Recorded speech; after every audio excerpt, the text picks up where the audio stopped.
Hello, everyone. So, yesterday I made a oopsie doodle and I shared the wrong screen. So, I'm really sorry if that was stressful for you, if that was difficult, my apologies. If you are able to still learn something from it, great job. But I just want to say that I'm going to unassign yesterday's card, lesson 7. So just remove it because I saw I saw the quality of work that was turned in and it wasn't correct. It wasn't quite right. Um, if you feel like you did a really good job on it and you'd like some credit for having done that, maybe you got help, maybe you took some initiative to get it done really well, email me. You can go to your Gmail and start typing my first name, Soki, Soki, and then you'll be able to email me.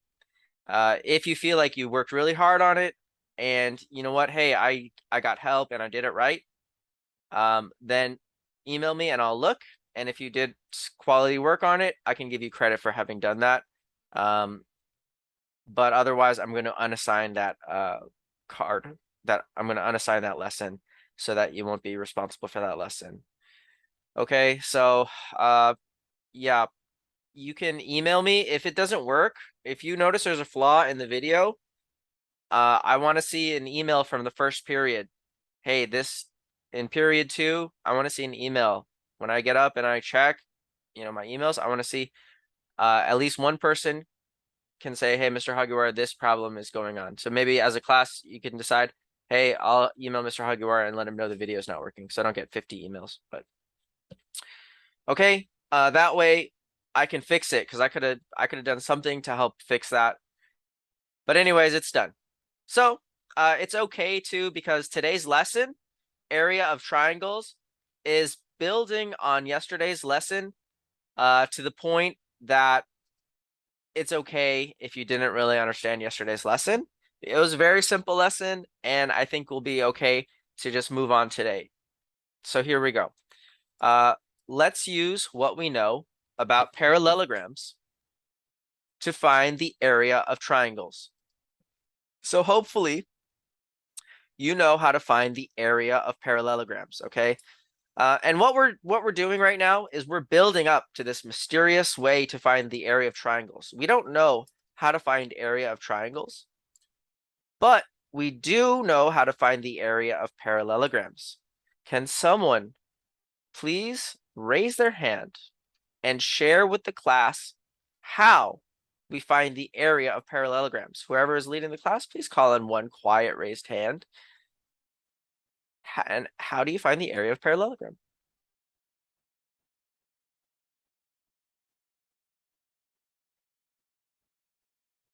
Okay, thank you. Hopefully, thank you very much. I will continue.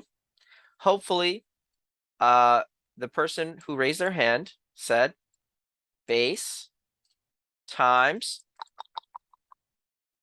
height. The way that we find the area of a parallelogram is base times height. Are you guys impressed by my mouse writing? Not bad, right? Base times height equals the area of a parallelogram. And we know there's lots of different ways to find the area, to find the base and height. Base could be any side of a parallelogram. And the height, we can extend the base and then find the height as long as it's at a 90-degree angle from the base and it goes from one side to the other side. Then we're good, okay? It could also be here too. Maybe it could be like this. Maybe if this is our base,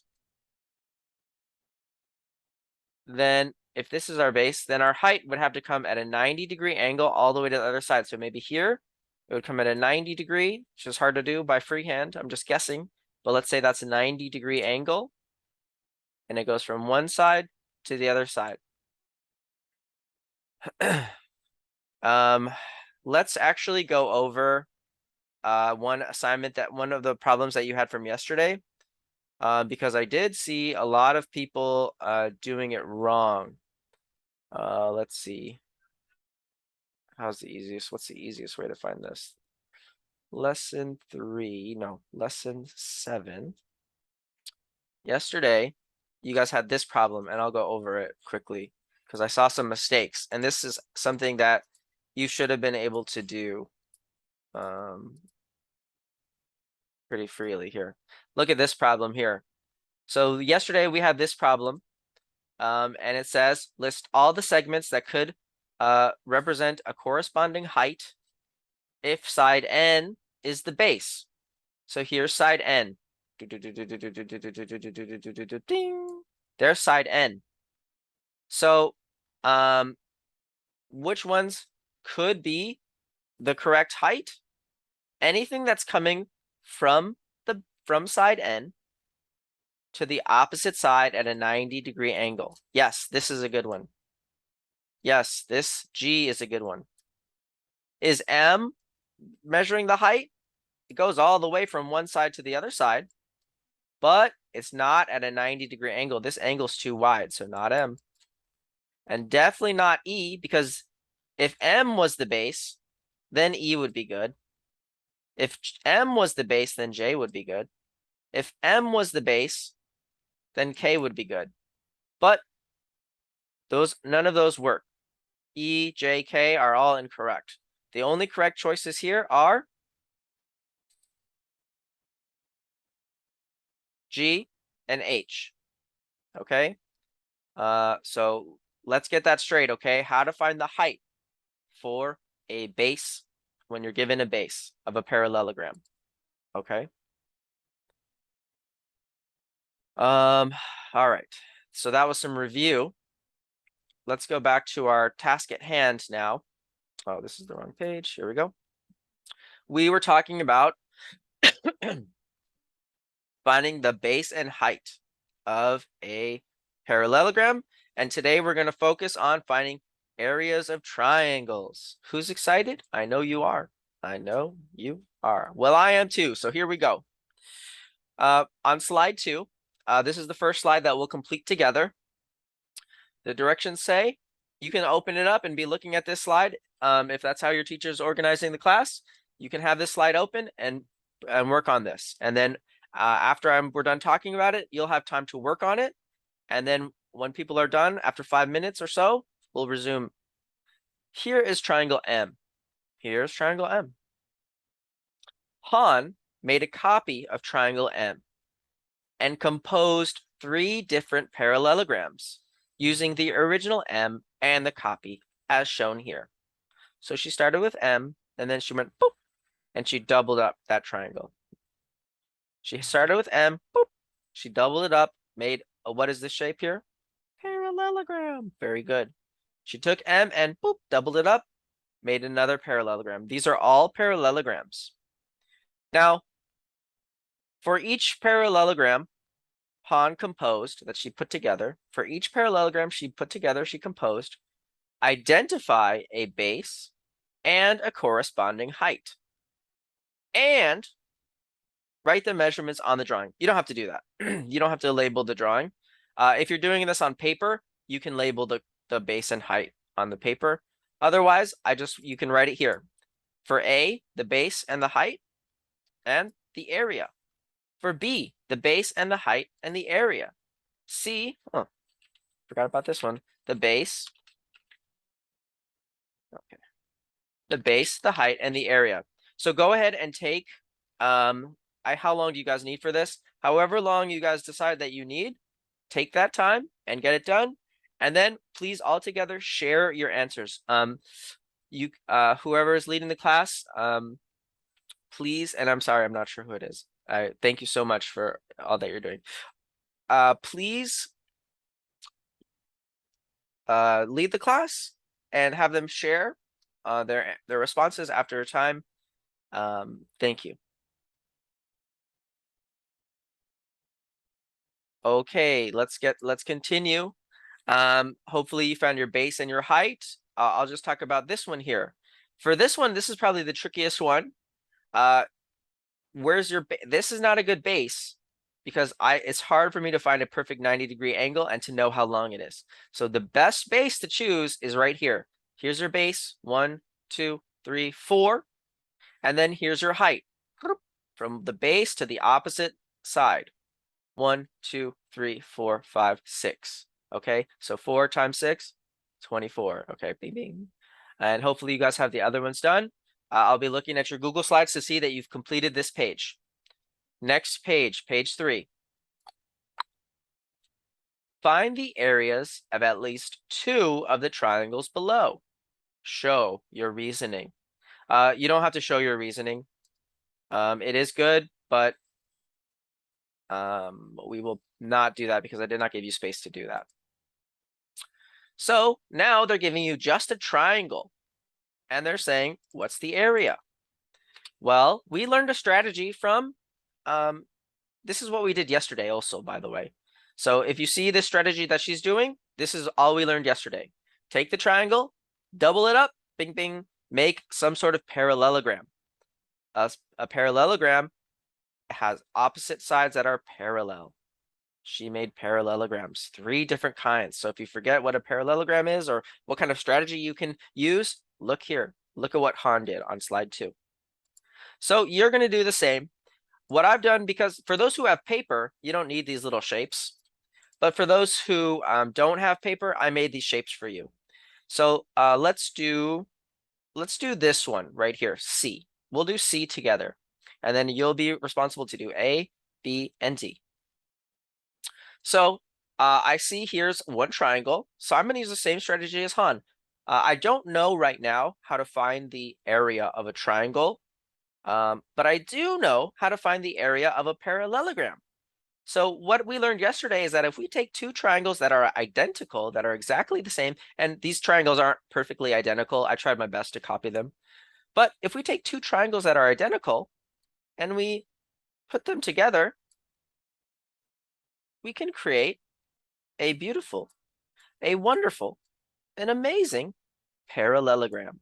Okay, so you see here, it's not perfect process, but you can get the idea. And honestly, you don't even need this triangle. You can imagine, this can give you an idea. What kind of shape would it look like? I see. Well, even though this triangle is not it's not perfectly lining up here, I know that this, if I took this, copied it, it's gonna go like this. There would go somewhere over here. Let me see. You know, something like this. It would make some sort of parallelogram like that. Okay, so even though I can't get it quite perfect, it would make something like that. Let's see. All right. So I will put this, I will now try to make a nice parallelogram here. And then let's see. Well, I know how to find the area of a parallelogram. Let's see.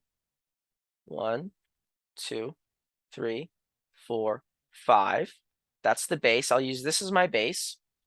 And then I'll count up to the opposite side. That'll be my height. 1, 2, 3, 4. So this was 1, 2, 3, 4, 5. 5 times 4. So the area is 20. The area of this parallelogram is 20. But wait a minute.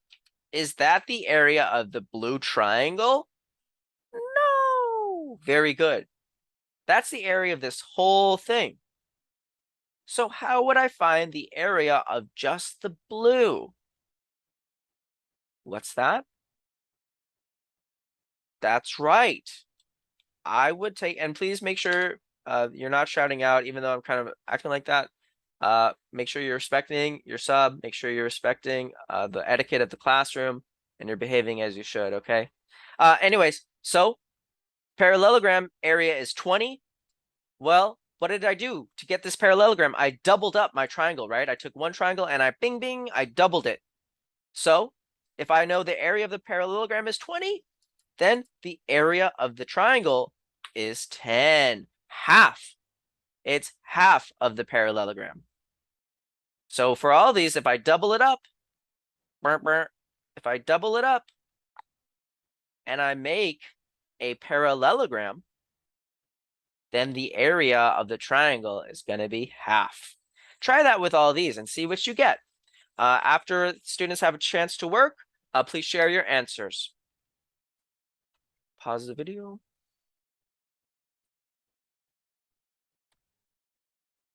Okay, and we're back. I hope that you had a good time doing those. Let's just go over this one really quick. I'm sure you already did it. I'll take the base could be either side pretty much, but let's see. I can imagine this in my head. I don't even need to put them together because I can just imagine the square right here. And actually, you can also use this little square right here if you need it. But let's see. I already know that if I put these together, it's going to make this shape. So the base would be 1. Let's say this is the base. Here's the base, 1, 2. And then our height's going to be 1, 2, 3, 4, 5, 6, 7, 8. So this is 2 times 8. So the area of the parallelogram is 16. But the area of this triangle is going to be 8 because it's half of the whole parallelogram. Okay. So make sure you didn't put the area of the parallelogram here. Make sure you're putting half of that amount because we're doubling this up. We're doubling this up, making a parallelogram, and then taking half of it, which is the original triangle. Next slide. Okay, we're already getting close here. The exit ticket. Elena, Lynn, and Noah all found the area of triangle Q to be 14 square units.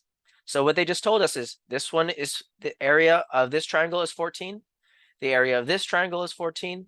The area of this triangle is 14. They're telling us something already. They're telling us, hey, these 3 triangles all have an area of 14 square units.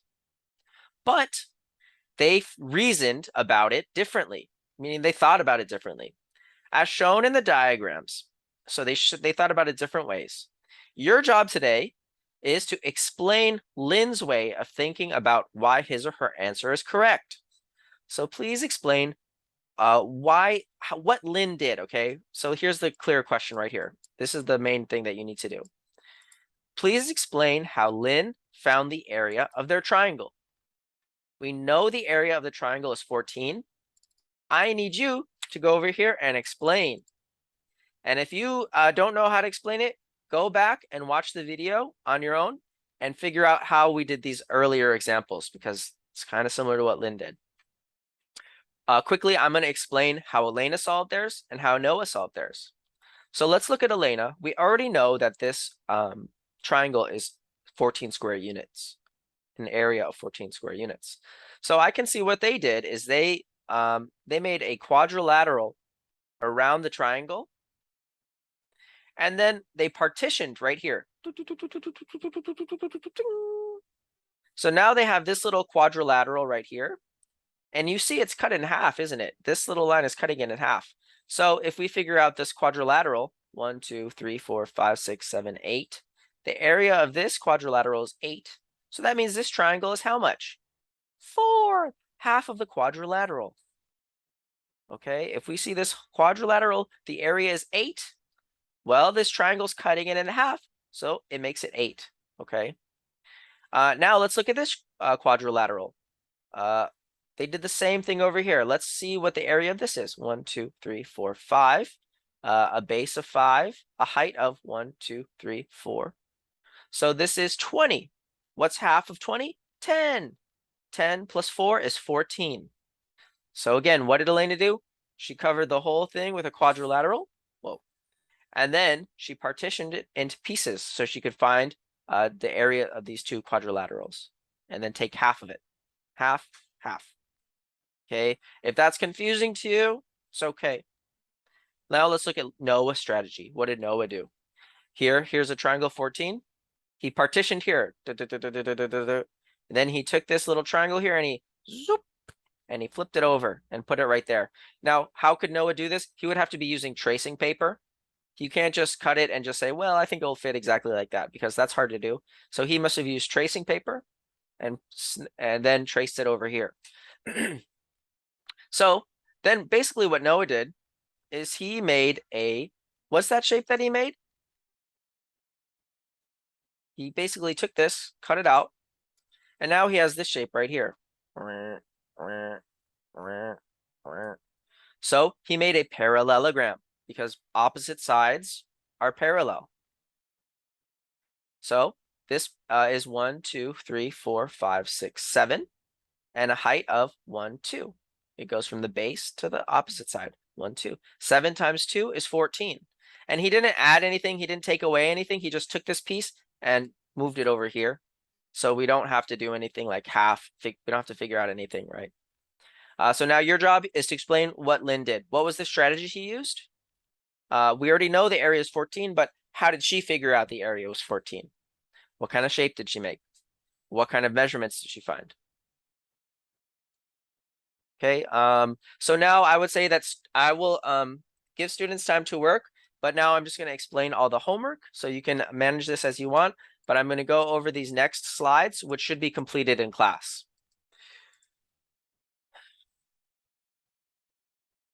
Okay, lesson 8 practice problems. That's basically our homework, but we're going to have time to do it in class. Problem 1. To find the area of this triangle, Diego and Jada used different strategies. Diego drew a line through the midpoints of the two longer sides, which decomposes the triangle into a trapezoid and a smaller triangle. Okay, wow, that was a lot of words, right? Let's go back and read this a little more carefully. To find the area of this right triangle, okay, here's the right triangle. Diego and Jada used different strategies. Okay, so I think this is going to be Diego's, and this is going to be Jada's, but let's see. Diego drew a line through the midpoint of the two longer sides. So he found the middle of this triangle, and then he snipped. Now, do you have to know how to do this strategy? No, but they're showing you what he did. So we're learning from his strategy. This is not a strategy that we'll be using. Which decomposes the triangle into a trapezoid. So he took it and then flipped it up. He made a trapezoid, a triangle, then turned it over and made a parallelogram. Okay, I'm going to summarize that for you. He flipped it over and made a parallelogram. Now, do we have enough information to find the area of a parallelogram here? Do we have the base and the height of this parallelogram? Yes. So therefore, we can find the area. Next problem. Jada, or let's continue looking. That was his strategy. Jada made a copy of the triangle, rotated it. So she made a copy. She rotated it and lined it up against one side of the original triangle so that the two triangles make a parallelogram. A. So here's A. Explain how Diego might use his parallelogram to find the area of the triangle. Okay, so using his new shape, he took this, cut it, made this. How will you find the area here? B. Explain how Jada might use her parallelogram to find the area of the triangle. Okay, so now this is a little more complicated. This is more like the strategies that we used up here. Because if you just tell me the area of the parallelogram, that's wrong. So you have to think a little bit more than that and remember the strategy. That's the whole point of what we learned today. Okay, so if you need help, go back and watch the video again. Problem 2. Find the area of a triangle. Explain or show your reasoning. So here you're going to find the area of each triangle using the strategies that we did in class. I even made these little triangles here so you can put them together, try to figure it out. Please don't tell me the area of parallelograms. I want to know the area of the triangles. Problem 3. Which of these 3 triangles has the greatest area? So I made some duplicates here. You can rotate them by grabbing this little ball at the top here, spin. Spin it, and you can compose. You can compose a quadrilateral or a parallelogram, which will help you find the area of this original triangle. Okay. Next. And I think slide 8 is the one that I want you to upload a screenshot of. Yes. So this slide right here, problem 3, slide 8, I want you to explain how you found which one has the greatest area and how you found it out. And tell me what the area is, please. And what the area is. If you're balling, you can tell me the area of every shape. If you tell me the area of every triangle and tell me which one's greatest, that is a great explanation, okay? If you say this is the area of this one, this is the area of this one, this one's the area of this one, you know, A is greatest or B is greatest, then that's good enough. Next, problem 4. A parallelogram has a base of 4 units, corresponding height of 2. What is its area? They give us a base, they give us a height, they tell us it's a parallelogram. What's the area? Next one is a little more tricky. A parallelogram has a base of 3 units and an area of 12 square units. So now they're giving us an area. They're giving us the area. They're giving us a base. But we need to figure out the height. So if the area is 12, the base is 3, how will we figure out what the height is? All right, you guys. So please solve these problems. Good luck. Make sure you upload your screenshots and make sure you complete all the problems on these slides because that's what I'll be checking. Have a wonderful rest of your day. Work hard and do your best. Bye.